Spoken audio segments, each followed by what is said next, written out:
Saat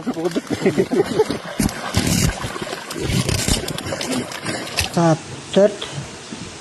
Şonkör balık çarбасының квартал цехінде сига алудага балығының çabақтарын пакеттерге салып, кислород үйлеп, Шоңкөл көлүнө алып барып кое берүүгө даярдап жүр. Так. Saat 6-дан 15 мүнөт өттү. 17 март. Пакеттерге салып, кислород үйлеп, даярдап койдук. Азыр машиналарга жүктөйбүз.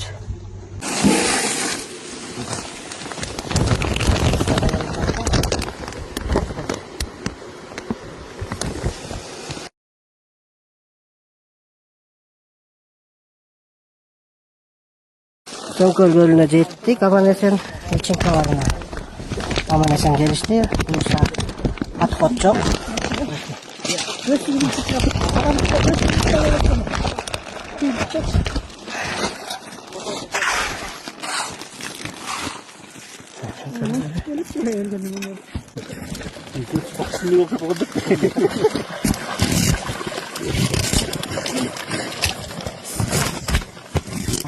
Onde lima